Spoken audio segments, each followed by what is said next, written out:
Salut tout le monde, on se retrouve donc aujourd'hui pour une nouvelle vidéo et on va reprendre les vidéos piercing comme je vous l'avais dit. On est donc là aujourd'hui pour parler du piercing au bridge que j'ai donc là entre les deux yeux. Avant de vous parler cicatrisation, prix, etc., je vais d'abord vous expliquer un peu comment j'en suis venue à me faire ce piercing si tard alors que je le voulais depuis si longtemps. Je voulais donc me faire ce piercing quand j'étais je crois en 5ème, c'est le tout premier piercing que j'ai voulu, je devais avoir genre 12-13 ans, un truc comme ça. Donc pour des raisons assez évidentes, je pouvais pas le faire à ce moment-là, j'étais mineure, le piercing est en plein milieu du visage, enfin voilà, c'est logique.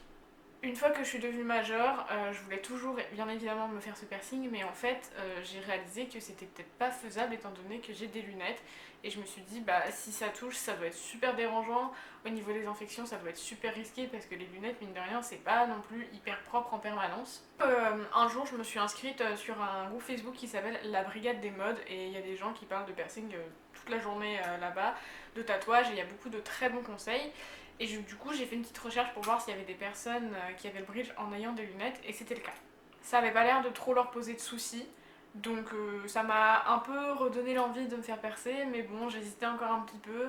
Je me suis dit, est-ce qu'il va pouvoir bien se cacher? Est-ce que ça va pas faire bizarre avec mes lunettes? Est-ce qu'on va pas trop le voir non plus? Et puis finalement, le 31 octobre 2019, et bah j'ai craqué. Parce qu'en fait, ce qui se passe, c'est que le perceur chez qui je vais habituellement à bouger, il est un petit peu plus loin de chez moi maintenant, alors il n'est pas non plus à Perpète-les-Oies, mais j'avais un petit peu la flemme de me déplacer.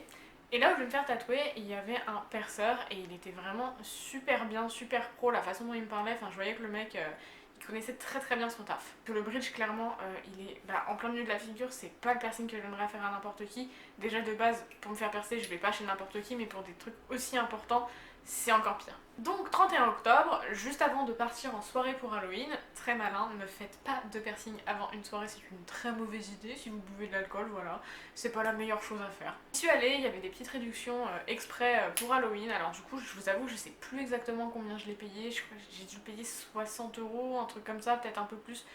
Je vous cache pas que là au niveau du prix c'est un peu flou, je me rappelle plus exactement. Un peu stressée parce que le piercing que j'avais fait juste avant c'était celui-ci, donc le Dolphin Beat. Sauf que je l'avais fait en 2016, donc ça faisait 3 ans que je m'étais pas fait percer, donc j'étais clairement un peu stressée parce que la douleur des piercings, je suis une chochotte à ce niveau-là. J'arrive, j'explique au perceur que je veux le bridge, il me dit ok on va vérifier déjà s'il est faisable sur toi, parce que si t'as pas assez de peau, clairement c'est même pas la peine d'y penser. Il regarde et il me dit meuf c'est génial, t'as une peau parfaite pour faire le bridge, clairement t'as un nez, un haut de nez fait pour le bridge. Je m'allonge, il me dit on va te mettre allongé parce qu'on sait jamais, on te perce quand même donc la douleur peut surprendre et tu peux vaciller un petit peu donc on t'allonge. Et là il m'explique que lui il va le faire en freehand, c'est-à-dire qu'en fait il n'utilise pas la pince pour tenir la peau, il y va direct comme ça. Il me perce et là vraiment le piercing le moins douloureux que j'ai eu de ma vie, vraiment un truc de fou.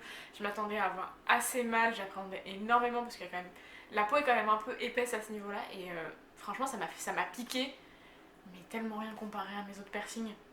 Il m'a mis une barre beaucoup plus longue que celle que j'ai actuellement avec des boules beaucoup plus grosses puisque forcément ça va gonfler au début. La cicatrisation a été un enfer, clairement.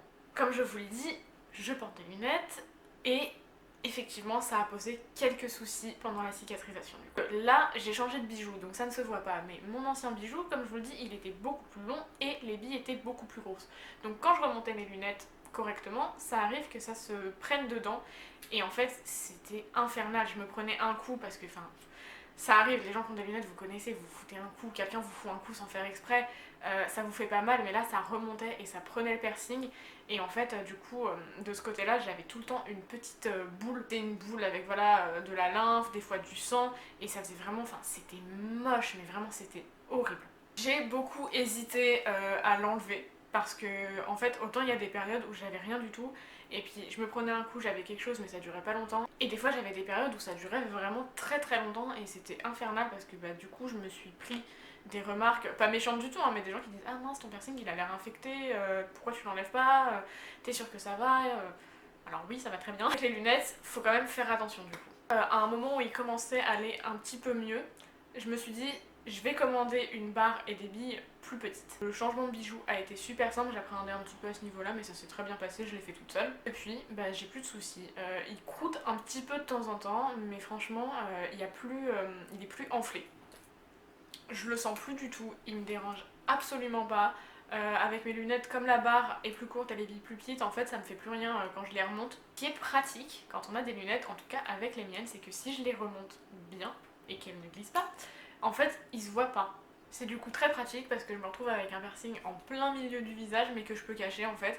Voilà, je crois que j'ai rien d'autre de spécial à rajouter sur ce piercing. Je vous ai dit le prix, je vous ai dit la cicatrisation, la douleur, j'ai pas plus de détails que ça. Si vous avez des questions comme d'habitude, c'est en barre d'infos que ça se passe et j'essaierai d'y répondre au maximum. Voilà, c'est tout ce que j'avais à vous dire sur le piercing du bridge. J'espère que c'était assez complet et que ça vous a plu. Et je vous dis à la prochaine dans une nouvelle vidéo. Salut!